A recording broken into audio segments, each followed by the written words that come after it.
시청자 여러분 안녕하십니까? 뉴스9 윤종호입니다. 한동훈 국민의힘 대표가 김건희 여사 논란을 잠재우기 위해 특별감찰관 카드를 내놨습니다만 여권 내 갈등만 커지고 있습니다. 추경호 원내대표가 특별감찰관 추천은 자신의 소관이라고 반발하자 한 대표는 당대표가 당무를 총괄한다고 맞받았습니다. 집권당의 투톱이 반목하면서 당헌 당규를 따지는 식의 원초적 신경전이 하루 종일 계속됐습니다. 거대 야당 앞에서 한 몸이 돼도 모자랄 판에 소수를 더 갈라 친윤이니 친한인이 다투는 모습에 실망하는 목소리가 커지고 있습니다. 출구가 어딘지 알 수 없는 여권의 상황, 먼저 장윤정 기자가 보도합니다. 특별감찰관 추천 카드를 꺼내들었던 국민의힘 한동훈 대표가 그건 원내 소관이라고 한 추경호 원내대표 발언을 하루 만에 공개 반박했습니다. 당대표는 법적 대외적으로 당을 대표하고 당무를 통할합니다. 당연한 말이지만 원내든 원외든 당 전체의 업무를 총괄하는 임무를 당대표가 수행하는 것이죠. 한 대표는 북한 인권재단 이사와 특별감찰관 추천을 연관짓는 건 대통령 주변 관리를 막기 위한 정치 기술로 보일 뿐이라고도 했습니다. 친한계 최고위원들은 한 대표에게 힘을 실었지만 친윤계 김재원 최고위원은 비판에도 금도가 있다고 공개 충돌했습니다. 비합리적 이유를 들어가며 도입을 회피한다면 어떤 평가를 받고 어떤 결과를 초래할지는 불보듯 뻔합니다. 당연히 국정에 협조도 하고 또 비판도 할 수 있습니다. 그러나 대통령인 당원을 비판할 때는 적어도 일정한 금도가 있어야 된다고 생각합니다. 한 대표는 오후엔 국정감사가 진행 중인 9개 상임위 회의장을 돌며 의원들을 격려했습니다. 야당 의원님들께서 너무 고생 많으신 것 같습니다. 우리 당 의원님들 너무 노고 많으셨습니다. 대표실은 국감 마무리를 앞두고 여야 의원들에게 감사의 뜻을 전한 거라고 설명했습니다. 하지만 당대표 권한을 놓고 설전을 벌이고 있는 상황에서 원외 역할에만 머물지 않겠다는 의지를 나타낸 거란 해석도 나옵니다.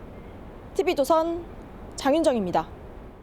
한동훈 대표가 특별감찰관을 조건 없이 추천하자고 한 데 대해 곧바로 반박했던 추경호 원내대표. 오늘 일단 말은 아꼈습니다. 더 큰 내용으로 번지지 않게 자제하는 듯한데 그렇다고 물러난 건 아닙니다. 이번엔 대통령실이 나서서 북한 인권재단 이사 추천을 특별감찰관 추천과 분리하는 건 당의 정체성을 부정하는 행위라고 한 대표를 몰아세웠습니다. 이어서 이채림 기자입니다. 추경호 원내대표는 다른 일정으로 당 공개회의엔 참석하지 않았습니다. 한동훈 대표와의 면전 갈등은 피한 건데 원내외 업무를 당대표가 총괄한다는 한 대표의 발언에도 일단 말을 아꼈습니다. 원내 상황이라고 선을 그으신 거에 대해서 당 대표 업무라고 이제 말씀을 분명히 하신 건데 이거에 대해서 좀 더 이상 드릴 말씀이 없습니다. 노 코멘트 하겠습니다. 확전은 피해야 한다는 판단 때문인 걸로 보입니다. 하지만 추 원내대표 측은 한 대표 주장에 대해 원내대표가 국회 운영에 관한 최고 권한을 갖는다는 당헌 61조를 들어 반박했습니다. 홍준표 대구시장도 원내 사안은 국회 사안이라며 이를 당대표가 관여하는 건 월권이라고 가세했습니다.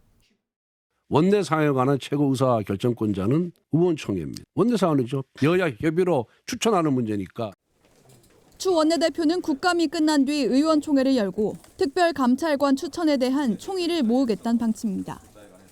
대통령실은 한 대표를 겨냥해 북한 인권 문제는 헌법적 가치이자 국민의힘 정체성과도 직접 연관된 문제라고 지적했습니다. 그러면서 특별감찰관과 북한 인권재단 이사 추천 연계 문제는 의총에서 결정할 문제라고 했습니다. TV조선 이채리입니다.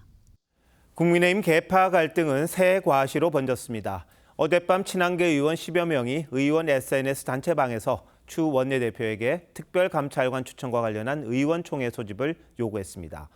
그러자 친윤계는 친한계가 집단 만찬으로 위력을 자랑하더니 이젠 SNS를 통해 쇠몰이를 한다며 불쾌감을 드러냈습니다. 민주당은 여권의 갈등을 즐기는 모양새입니다. 한송원 기자입니다. 국민의힘 의원 단체 대화방입니다. 어젯밤 친한계 배현진 의원이 추경호 원내대표에게 대화방을 안 보냐며 답변을 요구하는 내용의 메시지입니다. 한동훈 대표의 특별감찰관 카드에 추 원내대표가 제동을 걸자 공개 입장을 요구한 겁니다. 이후 친한계 의원들 10여 명이 배 의원 메시지에 지지의 뜻을 나타내며 의원총회를 요구했습니다. 국민의힘 당원은 전체 의원의 10분의 1, 즉 11명 이상이 요구할 경우 의총을 열도록 돼 있습니다. 신속하게 의원총회를 개최를 하고 거기서 자유롭고 민주적인 토론을 해야 됩니다. 친윤계는 단체 대화방에선 침묵했지만 물밑에선 불쾌감을 드러냈습니다. 한 친윤계 의원은 윤석열 대통령과 면담 하루 만에 만찬으로 새 과시를 하더니 패싸움 하듯 계파 갈등을 조장하고 있다고 했고, 또 다른 의원도 친한계는 10여 명에 불과하다며 대응할 가치를 못 느낀다고 했습니다. 민주당은 특별감찰관으론 김건희 여사 의혹을 풀 수 없다며 특검이 답이라고 거듭 압박했습니다. 김건희 여사와 관련된 국민의 일관된 요구는 특검을 받으라는 것입니다. 합당한 처벌을 받으라는 것이 국민의 요구입니다. 한 대표가 특별감찰관 추천을 추진하겠다고 했지만 당내에서 물론 협의 대상자인 야당까지 반대하면서 논의 과정이 쉽지 않을 거란 관측이 나옵니다. TV조선 한송원입니다. 윤석열 대통령과 한동훈 대표 간의 갈등이 이젠 여당의 투톱으로 불리는 한 대표 그리고 추경호 원내대표와의 대결 구도로 번지고 있습니다. 여기에 친한계 의원들이 집단 행동 움직임까지 보이면서 내용이 깊어지고 있는데요. 여권 상황 정치부 이태희 기자와 더 짚어보도록 하겠습니다. 자, 이 기자 앞서 리포트들을 보면요. 친윤계 의원들보다는 친한계 의원들이 좀 많이 활발하게 움직이고 있다 이렇게 보이거든요. 친한계 의원들 누구라고 보면 됩니까? 한동훈 대표가 대통령과 회동한 다음 날인 그제 친한계 의원들과 저녁 식사를 함께 했죠. 이날 만찬엔 원외인 김종혁 최고위원을 제외하면 현역 의원은 21명이 참석했습니다. 이 중 장동혁, 박정하, 배현진, 박정훈 의원 등이 핵심 친한계로 꼽히고요. 유용원, 안상훈 의원 등 평소 목소리를 잘 내지 않았던 의원들도 있었습니다. 다선으로는 조경태, 송석준 의원 등이 있는데 그동안 당내에선 비주류로 분류되어 왔습니다. 자, 근데 국민의힘 전체 의원 수가 108명이죠. 이 중에 한 5분의 1 정도 모인 것 같은데 이 정도 숫자로 한 대표가 말한 특별감찰관 추진 가능합니까? 국민의힘은 이르면 다음 주쯤 의원총회를 열어서 관련 논의를 진행할 예정인데요. 지도부 관계자는 의견이 팽팽하게 맞서서 조율이 어려우면 표결로 이어질 수도 있다고 했습니다. 그땐 결국 숫자 대결이 불가피해집니다. 현재 친윤계 의원들은 40여 명 정도로 파악이 되는데 단순히 의원들의 숫자로만 비교하면 친한계가 불리한 상황입니다. 하지만 친한계 의원들은 상식을 강조합니다. 김건희 여사 문제에 대한 여론을 의원들이 모르지 않으니 관망하거나 중립 입장인 의원들의 표심이 움직일 거라는 겁니다. 네, 가끔 표결을 하긴 합니다만 이런 문제를 가지고 같은 당 의원들끼리 표대결을 벌린다. 참 모양새는 좋지 않거든요. 그것 자체가 여당에겐 큰 타격 아니겠습니까? 맞습니다. 그래서 실제 그렇게 될 경우에 극단적인 계파 갈등으로 이어질 거란 우려가 나옵니다.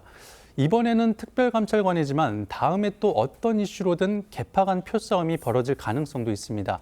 그래서 의원총회 전에 한 대표와 추 원내대표가 만나서 먼저 조율하는 게 최선이라는 목소리가 의원들 사이에서 나옵니다. 자, 근데 한 대표 말이죠. 처음 정치에 발을 들일 때만 해도 계파 정치 이걸 없애겠다. 부정적이었잖아요. 근데 지금의 이런 모습 계파 정치로 비춰지지는 않을까요? 이 친한계 의원들은 민심에 반응하는 건 과거 특정 보스에게 줄을 섰던 계파 정치와는 다르다고 반박합니다. 하지만 친한계로 꼽히는 의원들 중에는 지난해까지만 해도 친윤계 목소리를 대변해왔던 인사들도 있습니다. 친윤계에선 이 점을 들어 겉으로는 민심의 변화에 순응한다고 하지만 실제로는 미래 권력에 줄을 서는 것 아니냐고 의심합니다. 이 때문에 여권 갈등이 조기에 수습되지 않으면 더 거친 계파 갈등으로 번질 가능성도 배제할 수는 없을 것 같습니다. 네. 예전에 보수는 부패로 망하고 진보는 분열로 망한다 이런 말이 있었는데 이젠 상황이 많이 바뀌었습니다. 이전 정권 때만 봐도 친이 친박, 친박 비박 이렇게 지금의 여당이 갈라져서 싸웠던 적이 있는데 그때를 좀 반면교사 삼아야 하지 않을까 싶기도 합니다. 이 기자 잘 들었습니다.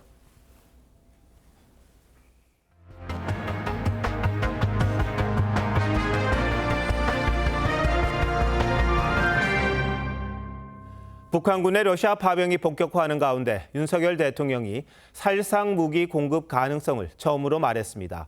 전제가 붙긴 했습니다만 기존 원칙이 조금 바뀐 걸로 보입니다. 국회에선 파병된 북한군을 폭격해야 한다는 여당 의원의 제안이 공개된 논란인데 무슨 내용인지 윤동빈 기자가 전합니다.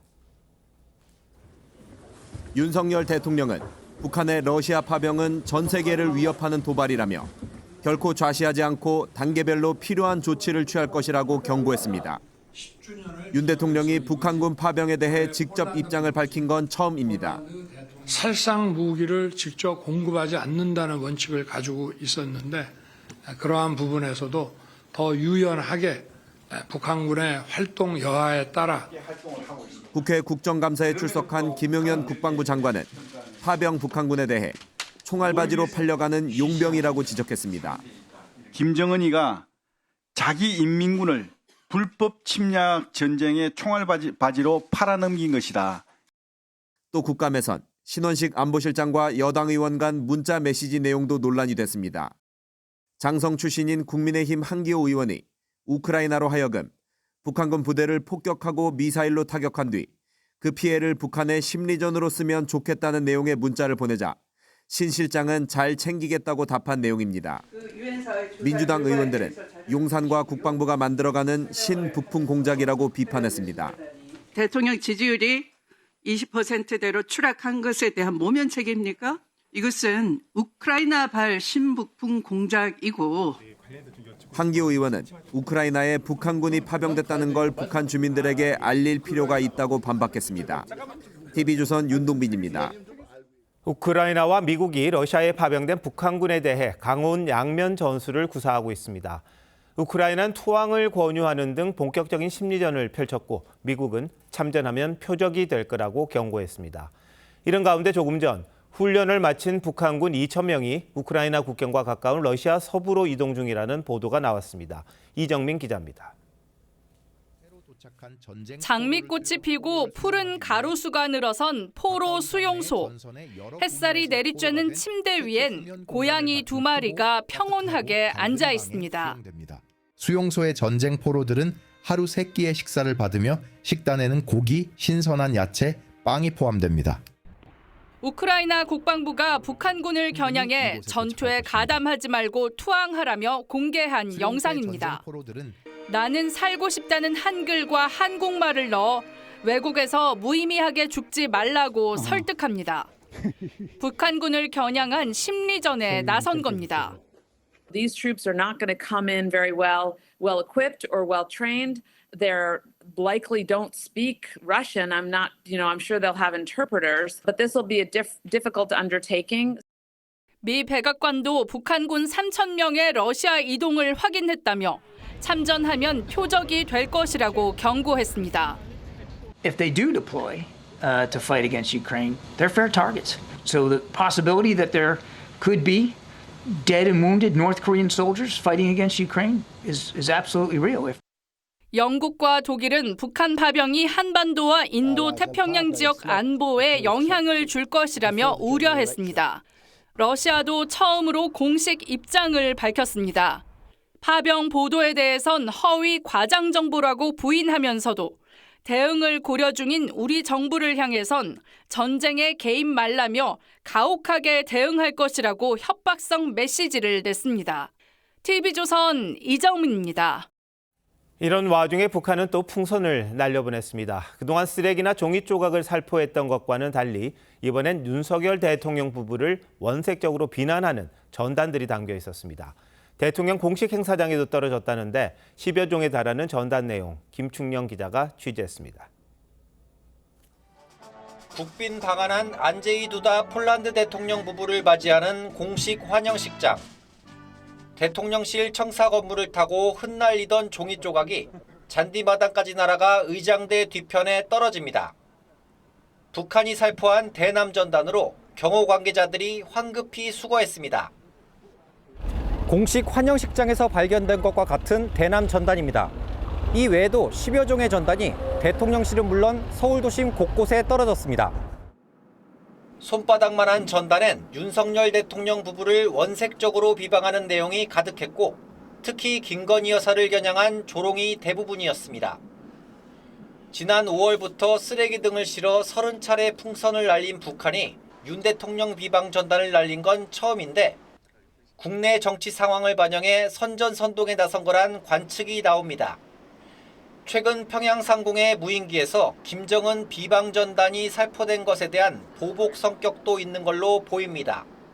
북한에서 가장 금기시하는 게 뭐냐 하면 수령과 그 일가족에 대한 권위를 훼손하는 거예요. 역으로 이제 윤석열 대통령과 그 가족에 대한 소재로 삼아서. 이에 맞서 납북가족단체는 다음 주 납북자 정보가 담긴 전단 10만 장을 평양 상공을 향해 날리겠다고 예고했습니다. TV조선 김충영입니다. 이재명 민주당 대표의 부인 김혜경 씨도 지난 대선 때 식사를 대접한 혐의로 선거법 위반 재판을 받고 있습니다. 원래는 지난 8월 1심 판결을 하기로 했는데 재판부가 변론을 제기하면서 오늘 두 번째 결심 공판이 있었습니다. 검찰은 처음과 마찬가지로 벌금 300만 원을 구형했는데 왜 그런 건지 곽승환 기자가 보도합니다. 말없이 법원으로 들어가는 민주당 이재명 대표의 부인 김혜경 씨. 대신 변호인이 나섭니다. 배 씨랑 공모한 적 없다는 입장 그대로신가요? 예. 당내 대선 후보 경선을 앞두고 민주당 인사 부인들과 함께한 식사비 10만 4천 원이 경기도 법인카드로 결제된 걸 몰랐다는 겁니다. 당시 식사비 결제는 전직 경기도청 별정직 공무원 배모 씨가 했습니다. 김 씨는 최후 변론에서도 식사비 결제에 관여한 적도 배 씨에게 시킨 적도 없다고 재차 강조하면서도 제가 보기에도 상황이 의심스러운 건 사실이라며 더 조심스럽게 살겠다고 밝혔습니다. 하지만 검찰은 김 씨가 결백을 입증할 어떤 자료도 제출하지 못했다며 그러면서도 하급자인 경기도 공무원 배 씨에게 책임을 몰고 자신은 빠져나가려 한다고 지적했습니다. 그러면서 유력 정치인들을 돈으로 매수하려 한 범행으로 금액과 상관없이 죄질이 중하다며 김 씨에게 벌금 300만 원을 구형했습니다. 검찰은 앞서 지난 7월 25일 열린 첫 번째 결심 공판에서도 벌금 300만 원을 구형했는데 재판부가 직권으로 변론을 제기하며 추가 심리가 진행되었습니다. 김 씨에 대한 1심 선고는 다음 달 14일 내려집니다. TV조선 곽승환입니다. 고 박원순 전 서울시장의 성폭력 사건 당시 유족 측 변호를 맡았던 정철승 변호사가 후배 변호사를 성추행한 혐의가 인정돼 1심에서 징역 1년형을 선고받았습니다. 본인은 강하게 반발하고 있는데 당시 무슨 일이 있었던 건지 판결 내용을 한지은 기자가 보도합니다. 정철승 변호사가 맞은편에 앉은 여성 쪽으로 손을 뻗습니다. 폰이 계속 쑥 들어가잖아요. 그때 되게 머리가 하얘졌어요. 정말 몸이 굳어버렸어요. 여성이 피하는데도 손을 잡고 식당을 나설 땐 등 쪽에 손을 댑니다. 피해자인 후배 변호사는 정 변호사를 성추행 등 혐의로 고소했고 오늘 법원이 징역 1년의 실형을 선고했습니다. 재판부는 처음 만난 피해자의 신체를 수차례 접촉해 수치심과 혐오를 일으켰다며 범행을 부인하고 2차 가해를 해 실형이 불가피하다고 했습니다. 법정 구속을 면한 정 변호사는 편파 판결이라며 항소를 예고했습니다.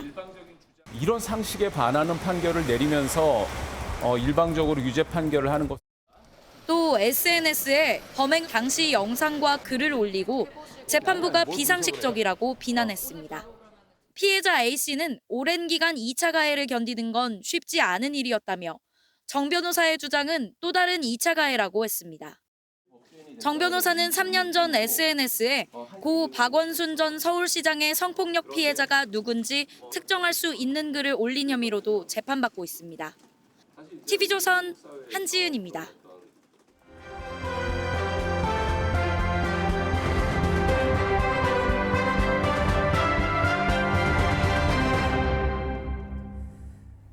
오늘 저녁 부산 동구의 주한미군 보급창에서 큰 불이 났습니다. 소방당국이 대응 2단계를 발령하고 진화에 나서고 있는데요. 취재기자 연결합니다. 하동원 기자, 현재 화재 상황 전해주시죠. 네, 오늘 오후 6시 반쯤 부산 동구에 있는 미군 부대 시설인 55 보급창 내 냉동창고에서 큰 불이 났습니다. 55 보급창은 주한미군의 군수물자를 보관하는 곳인데요. 시뻘건 불기둥이 치솟고 검은 연기가 확산하자 소방당국이 긴급 출동해 진화에 나섰지만 불길이 좀처럼 잡히지 않았습니다. 이 때문에 화재 발생 1시간여 만인 오후 7시 55분 소방당국은 대응 2단계를 발령하고 인접소방서 8곳에서 11개의 소방서에 인력 163명과 장비 50대를 총동원해 진화에 나서고 있습니다. 소방당국은 냉동창고 1층 내부에서 배관 등을 공사하는 작업을 하던 중 갑자기 불이 난 것으로 보고 있습니다. 하지만 불이 난 냉동창고 내부에는 공사 자재와 우레탄, 고무 등도 있어 진화에 어려움을 겪고 있습니다. 소방당국은 현재까지 인명피해는 확인되지 않았다고 밝혔습니다. 부산시는 이날 오후 7시 30분쯤 부산 중구와 서구, 동구 등 인근 지역에 화재 상황을 알리고 안전사고 유의를 당부하는 문자를 발송했습니다. 지금까지 부산에서 TV조선 하동훈입니다. 임현택 의사협회장이 자신에 대해 비판 댓글을 단 의협 회원을 고소한 뒤 고소 취하 조건으로 1억 원을 요구한 사실이 드러났습니다. 어떤 상황이었는지 임 회장의 육성을 황민지 기자가 단독 보도합니다. 임현택 의사협회장이 의사인 의협 회원 A씨를 의협 회장실로 부른 건 지난 10일. A씨가 의사 커뮤니티에 임 회장의 전공의 지원 관련 의혹을 댓글로 제기한 데 대해 임 회장이 A씨를 명예훼손 혐의로 고소한 지 한 달 만이었습니다. A씨는 임 회장의 요구로 반성문을 써갔지만 임 회장은 병원을 망하게 할 수도 있다며 A씨에게 고소 취하 조건으로 1억 원을 요구했습니다. 마포경찰서에 처벌 불원서를 내야 그 사건이 종료되거든요. 그래서 그거를 그냥 내드릴 수는 없고 아까 말씀드린 거를 빨리 준비를 해주세요. 아, 1억을요? 예, 준비되는 대로 바로 내드릴게요. 전액 5만 원권으로 한꺼번에 직접 달라고도 했습니다. 5만 원짜리로 해서 주세요. 한꺼번에 주세요. 따로 그 비서관님한테 연락을 드리고 따로 연락하실 건 없겠네요. A씨가 돈을 주지 않자 지난 22일엔 직원을 시켜 독촉했습니다. 임현택 회장님께서 그 연락 좀 지시를 하셔갖고 좀 이번 주까지 그 해결이 안 되면 이제 공론화를 해야 될 것 같다고. A씨는 임 회장이 1억 원을 안 주면 의협 징계위에 회부하고 복지부에도 얘기해 의사면허 박탈을 추진하겠다고 했다고 말했습니다. 법조계에선 이 같은 사건에서 합의금 1억 원은 과도하다는 지적이 나옵니다. 임 회장은 의협 자문 변호사를 통해 A씨가 의협 신뢰를 떨어뜨렸다며 1억 원을 실제로 받을 생각은 없었다고 말했습니다. 돈을 1억 받자 뭐 이런 의도가 있다기보다는 너가 그만큼 잘못이 크다. 돈을 실제로 내놓으라 이런 게 아니라는 거죠. 너가 그만큼 잘못했다 이거야. 탄핵 추진에 이어 1억 원 합의금 요구라는 논란까지 불거지면서 임현택 회장 체제를 둘러싼 의협 내부의 갈등은 더욱 깊어질 것으로 보입니다. TV조선 황민지입니다. 인터넷으로 법률 상담을 받는 서비스 로톡은 국민들의 큰 호응을 받아왔습니다. 그런데 대한변호사협회가 로톡에서 활동하는 변호사들에게 징계를 내려서 공정거래위원회가 변협에 시정명령을 내린 바 있습니다. 이후 변협이 불복해서 취소 소송을 냈는데 법원은 변협의 손을 들어줬습니다. 이게 어떤 의미인지 정준영 기자가 보도합니다. 2014년 등장한 로톡은 매달 130만 명이 이용할 정도로 인기입니다. 인터넷이나 스마트폰으로 변호사와 상담하고 사건을 의뢰할 수 있어서 비용은 줄이고 편리성은 높였기 때문입니다. 하지만 대한변호사협회는 2021년 광고 규정을 개정한 뒤 로톡에서 활동하는 변호사들에게 탈퇴를 요구하고 따르지 않으면 징계했습니다. 지난해 공정거래위원회는 변협이 경쟁을 막았다며 과태료 총 20억 원을 부과하고 시정명령을 내렸습니다. 소비자들이 변호사를 선택할 수 있는 권리도 제한되는 효과가 있었습니다. 변협은 공정위를 상대로 행정소송을 냈습니다. 오늘 법원은 변협의 행위는 공정거래법 적용 대상이 아니고 리걸테크가 성장하려면 검증이 불가피하다며 변협의 손을 들어줬습니다. 대다수 국민의 이익보다 변협의 기득권에 치우친 판결이란 비판이 나옵니다. 소비자 권익에 옹호되는 법률 서비스의 접근 창구는 다양하면 좋은 거기 때문에 이런 것들은 법원에서 막을 게 아니라 적극적으로 권장을 해야. 공정위는 법원 판결에 불복해 상고할 계획입니다. TV조선 정준영입니다. 라이브 방송으로 중국산 짝퉁 명품을 파는 채널이 기승을 부리고 있습니다. 명품 트레이닝복이라며 한 벌에 300만 원인 옷을 6만 원대에 팔고 있습니다. 일일이 단속이 힘들 만큼 널리 퍼진 짝퉁 판매 실태를 신유만 기자가 취재했습니다. 유튜브 라이브 방송에서 한 여성이 옷을 소개합니다. 300만 원 넘는 해외 유명 브랜드 트레이닝복이 7만 원도 안 됩니다.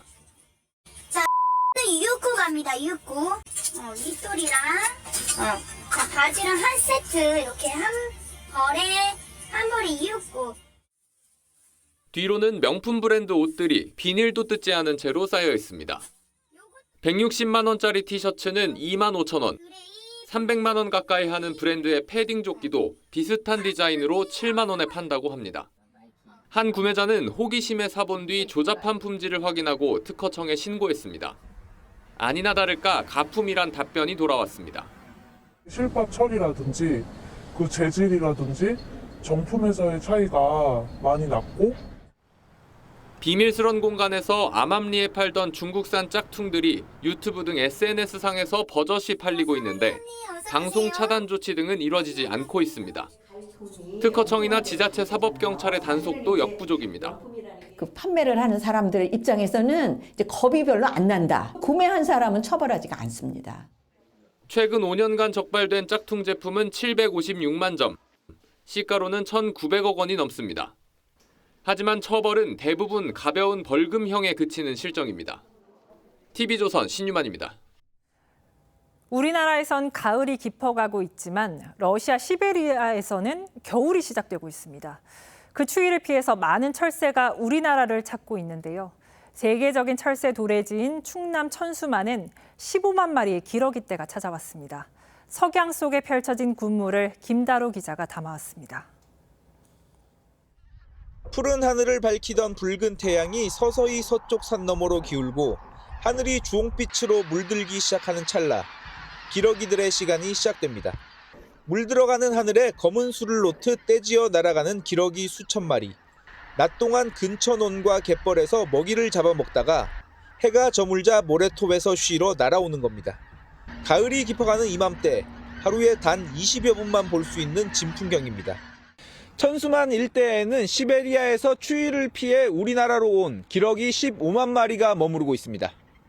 주변에 넓은 농경지 그리고 갈대밭과 갯벌 등 다양한 서식처를 제공을 해주고 있기 때문에 다양한 철새들이 천수만을 찾아오는 것으로. 주로 큰 기러기와 쇠기러기가 반반 정도씩 섞여 날아오는데 큰 기러기는 멸종위기 2급으로 지정돼 있습니다. 우리나라에서 좀처럼 보기 힘든 줄기러기도 한 마리가 포착됐습니다. 얘는 엄청 희귀종이야. 엄청 희귀종이에요? 그럼. 네?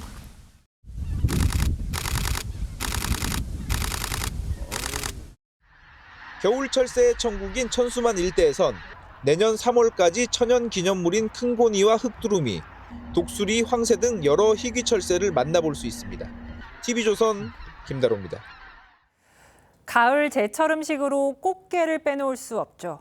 그런데 올해는 꽃게가 잘 잡히지 않아서 가격이 예년의 2배 이상 올랐습니다.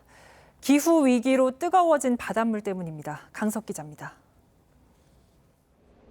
어선이 부두로 들어옵니다. 잡아온 꽃게를 옮기는 선원들, 모두 15상자입니다. 이틀 동안 잡은 건데 선장은 예년보다 턱없이 적다고 말합니다. 작년 비교하면 작년에 하루 나갔다 오면 한 30가고 올해는 뭐 절반도 안 돼요. 실제 인천 지역 꽃게 위판량은 지난해 9월 249만 톤이었는데 올해는 119만 톤으로 절반 넘게 줄었습니다. 유난히 길었던 폭염에 바다 수온이 올라간 탓입니다. 연안 쪽에 고수온이 형성돼가지고 꽃게 어장이 밀집되지 않고 넓게 분산돼 있기 때문에 이렇게 올 가을 꽃게 어획량이 감소된 걸로. 꽃게가 귀해지면서 경매가부터 치솟았습니다. 오늘 가격이 15,000원에서 2만 원 선인데 작년에는 물량이 많은 대신 가격이 한 10,000원 이하 선, 그 정도로. 지난해보다 꽃게 가격이 2배 이상 올라가면서 시장 내 꽃게 골목이 한산합니다. 꽃게가 없으니까 손님이 좀 많이 안 오시죠, 요즘에. 어쩌다 온 손님도 선뜻 사기가 부담스럽습니다. 가격은 작년보다 많이 비싸졌어. 작년에는 10,000원씩 샀는데 올해는 2만 원, 배로 올랐고. 전어와 바지락에 이어 꽃게까지 기후변화가 제철 수산물 가격을 위협하고 있습니다. TV조선 강석입니다. SK하이닉스가 3분기 매출과 영업이익에서 역대 최대 실적을 올렸습니다. AI 반도체에 들어가는 고대역폭 메모리 HBM에 선제적으로 투자한 효과를 봤습니다. 부진한 실적에 경영진이 사과까지 한 삼성전자와 대조적인 분위기입니다. 유혜림 기자입니다. 엔비디아에 사실상 HBM을 독점 공급 중인 SK 하이닉스가 3분기 매출과 영업이익 모두 사상 최고 실적을 냈습니다. AI향 메모리 제품의 폭발적인 수요 증가가 계속되면서 메모리 시장은 올해에도 성장세를 이어가고 있습니다. 삼성전자에 밀려 메모리 반도체 분야 만년 2인자였던 SK 하이닉스는 경쟁사들과의 차별화를 위해 당시로서는 생소한 HBM 투자에 선제적으로 나섰습니다. 2012년 개발에 착수해 세계 최초로 HBM1을 선보였고 이후 46조 원을 들여 생산 기지를 확대했습니다. 사람에 대한 투자가 기업 경영의 원천임을 잘 알고 있습니다.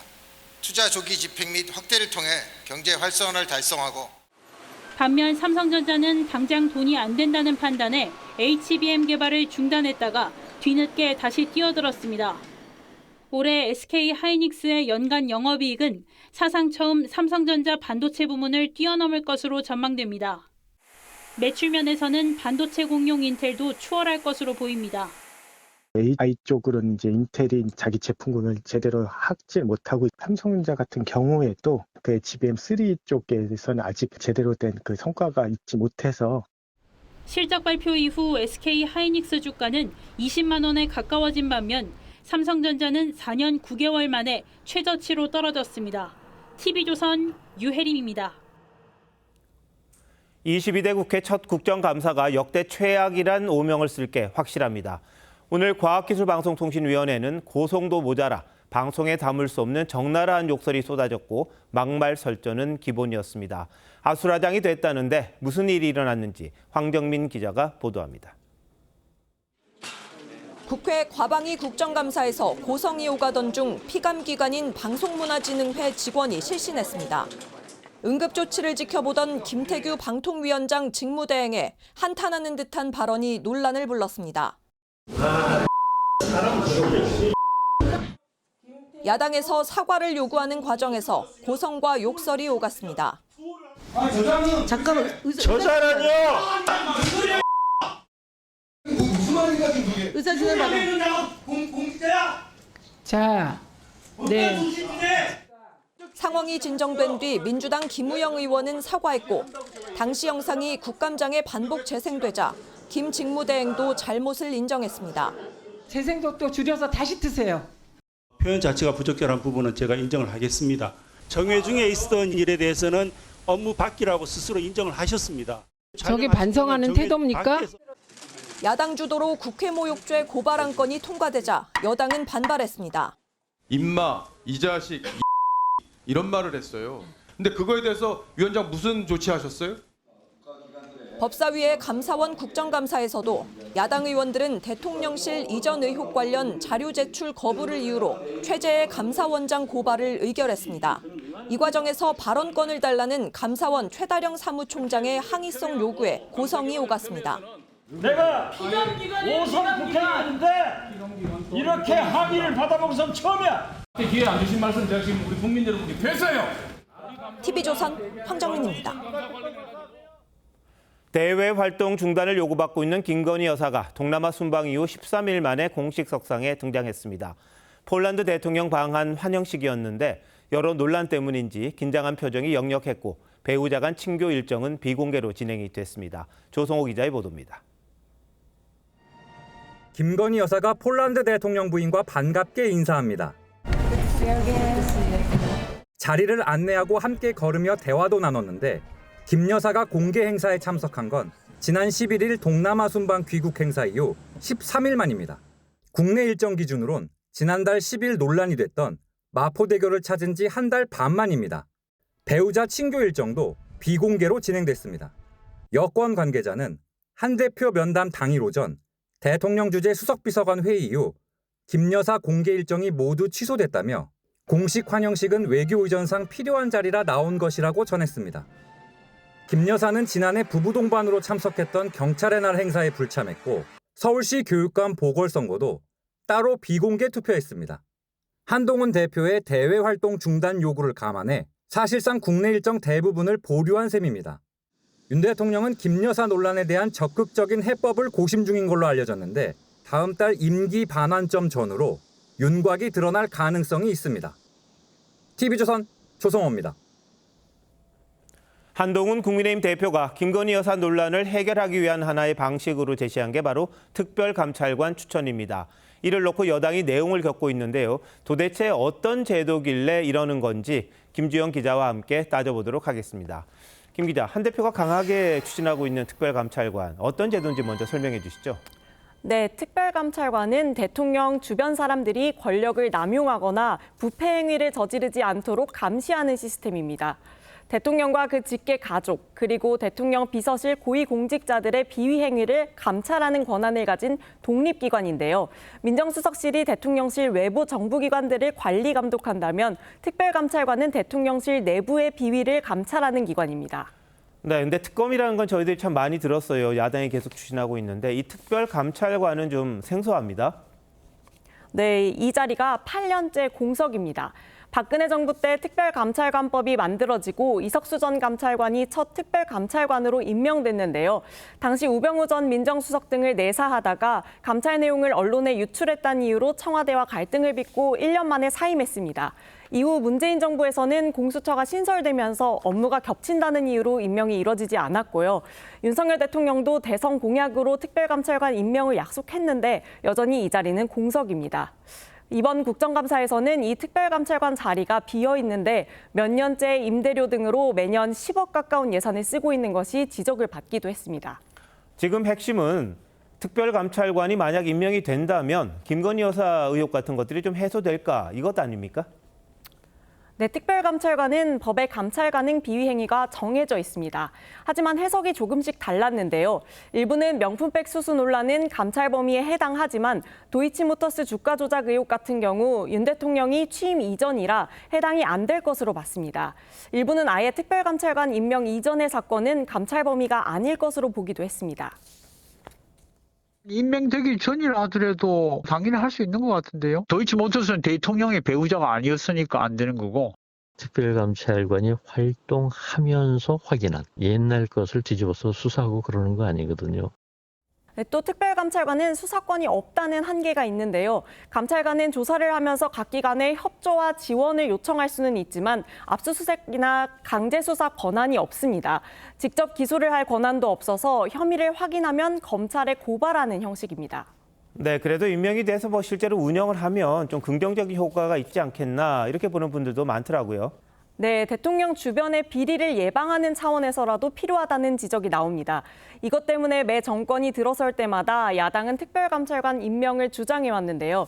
지금 임명을 할지 이렇게 큰 논란이 있다는 것 자체가 정권이 껄끄럽게 여길 견제장치가 된다는 의미이기도 합니다. 원천 차단하거나 그러지는 못하더라도 장치가 있는 것과 없는 것은 다르기 때문에 분명히 의미는 있을 거라고 봅니다. 네, 처음부터 아마 이런 것들이 있었더라면 지금 같은 의혹이 점점 커진다든지 뭐 구설이 오른다든지 그런 것 좀 줄어들지 않았겠나 싶기도 합니다. 김 기자 잘 들었습니다.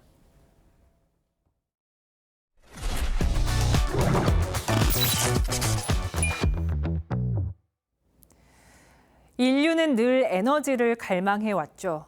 화석연료를 넘어 원자력과 재생에너지로 발전해온 에너지는 인공지능이 주축이 된 4차 산업혁명 시대를 맞아서 그 중요성이 더 커지고 있습니다.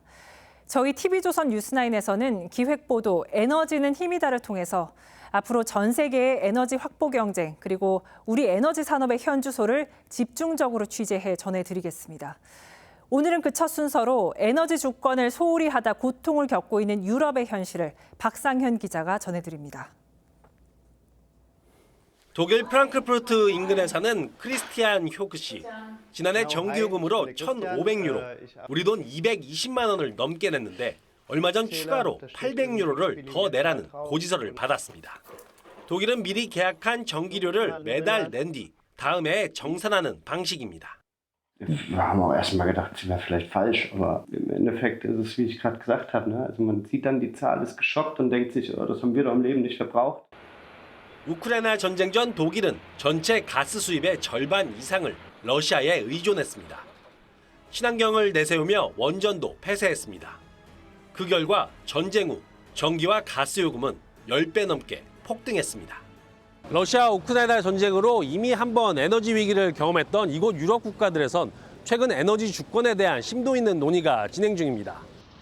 독일과 비슷하게 에너지 위기를 겪은 네덜란드는 신재생 에너지와 원전을 동시에 확대하며 에너지 자립을 최우선 정책으로 내세웠습니다. I want the prices. I don't want to pay a lot of the gas and electricity. So for me, that's important. 프랑스도 전력공사 국유화를 추진하며 에너지 주권 강화에 나섰습니다. But we are planning on building new ones. And one of the reasons for doing this is also becoming more autonomous in our energy production and being less dependent on other countries. 경제성을 이유로 자립보다는 수입에 의존한 유럽의 에너지 정책. 에너지를 남의 손에 맡기면 어떤 일이 벌어지는지 잘 보여주고 있습니다. TV조선 박상현입니다. 미 대선 소식입니다. 민주당 해리스 후보는 흑인을 핵심 지지층으로, 공화당 트럼프 후보는 백인 남성을 핵심 지지층으로 두고 있는데요. 그런데 이 지지층 구도에 조금씩 균열이 생기고 있다고 합니다. 워싱턴에서 이태형 특파원이 전해드립니다. 가판대 위에 트럼프 기념품이 가득합니다. 판매 상인은 흑인입니다. I really hate that every election time that they, use race and use women, to try to win elections. 트럼프 유세 현장에서도 흑인을 찾기 어렵지 않습니다. And I just believe that every policy that Trump is pushing is something that I hold true to from a value as well as a moral standpoint. 최근 여론조사 결과 젊은 흑인 남성의 26%는 트럼프에게 투표한다고 밝혔고 해리스를 지지한 사람은 10명 중 6명이 채 안 됐습니다. 2020년 대선 당시 바이든 후보는 92%의 흑인 지지를 얻어 당선됐습니다. 반면 공화당 지지 세력으로 분류되는 백인 남성은 다른 움직임을 보이고 있습니다. 지난 7월 만들어진 해리스를 위한 백인 친구들이란 단체는 약 20만 명이 순식간에 55억 원을 모금한 데 이어 경합주에서 해리스를 위한 광고비로 140억 원을 썼습니다. Some white dudes are. Trump and all his MAGA buddies are out there making it worse, shouting nonsense in their stupid red hats. 전통적인 콘크리트 지지층에도 변화가 생기면서 12일 남긴 미 대선에서 각 후보들의 문단 속에도 비상이 걸렸습니다. 워싱턴에서 TV조선 이태형입니다. 가자지구 전쟁이 1년 넘게 지속되면서 안타까운 사연이 이어지고 있습니다. 다친 동생을 업고 맨발로 거리를 걷는 소녀의 모습이 공개됐는데 전쟁의 참상을 고스란히 보여주고 있습니다. 김자민 기자입니다. 양옆으로 무너진 건물 잔해가 쌓여 있는 도로 위를 한 소녀가 맨발로 걸어옵니다. 어깨에는 발에 붕대가 감긴 어린 동생을 짊어졌습니다. ليش هيك حامل اخوك؟ 소녀는 차에 치여 다리를 다친 동생을 업고 2km를 걸어야 했습니다. 가자지구 중부에 있는 알브레이즈 난민 캠프에 가기 위해서입니다. وانت مش تعبانه وانت حاملها هيك؟ تعبانه ولا لا؟ تعبان وصعب عليها أو مش قادر. 영상 촬영자인 팔레스타인 기자는 자매를 목적지까지 태워주기 위해 차에 태웠습니다. 헝클어진 머리, 때 묻은 옷, 앳된 아이들의 얼굴에는 웃음 대신 피곤함이 가득합니다. 차에서 내린 언니는 다시 동생을 안아들고 그런 동생은 언니의 목에 팔을 감습니다. 전쟁의 한복판에 남겨진 자매는 다시 맨발로 떠납니다. 이곳 많은 아이들이 부모를 잃거나 난민촌을 떠돌며 참혹한 하루하루를 보내고 있습니다. 전쟁 발발 이후 가자지구 사망자는 4만 2천여 명. 이 가운데 어린이가 1만 명이 넘습니다. TV조선 김자민입니다.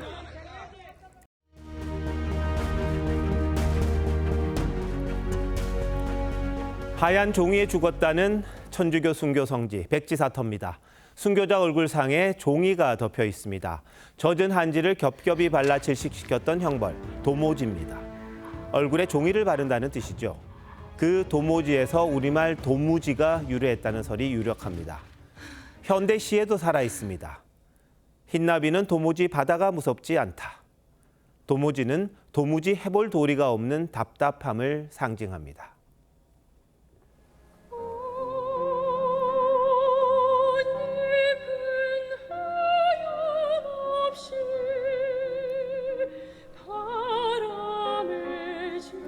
김소월 스승 김억애 씨의 곡을 붙인 동심초입니다.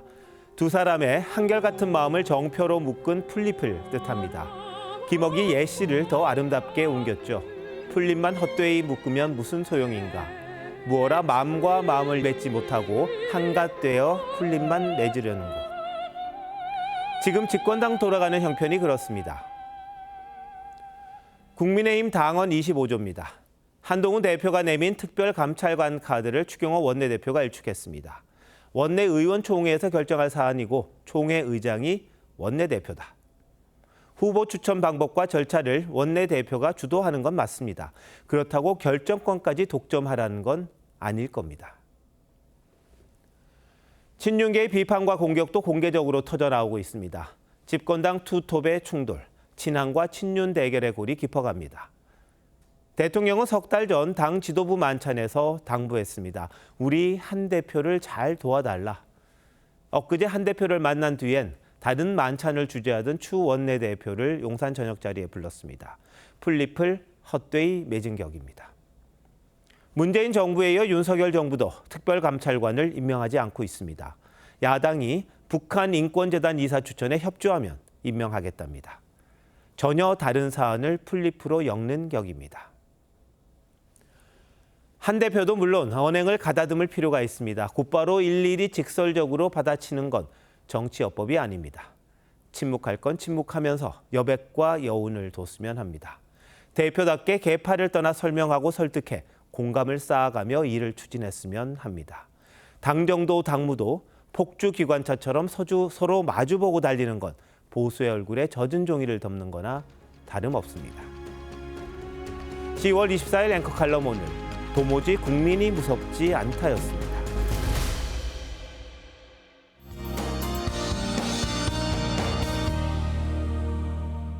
올가을 들어 가장 추웠던 아침이 지나고 낮에는 활동하기 한결 수월했습니다. 내일도 10에서 15도 안팎까지 크게 나는 일교차를 조심하셔야겠습니다. 내일 새벽부터 오전까지 일부 중부와 전북 내륙에 짙은 안개가 예상됩니다. 서리가 내리거나 얼음이 오는 곳도 있겠습니다.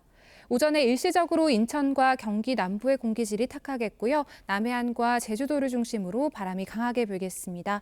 하늘은 대체로 맑겠습니다. 내일 출근길에는 서울과 광주가 10도로 오늘보다 조금 높겠습니다. 낮에는 대부분 지역이 23도 안팎까지 오르겠습니다. 물결은 제주 해상에서 최고 4m가 예상되고요. 강원 동해안과 경상권 해안, 제주도 해안에는 너울성 파도가 밀려오겠습니다. 다가오는 주말에는 남부지방과 제주도를 중심으로 비가 내리겠습니다. 날씨였습니다. 10월 24일 목요일 뉴스나인 마칩니다. 시청해주신 여러분 고맙습니다.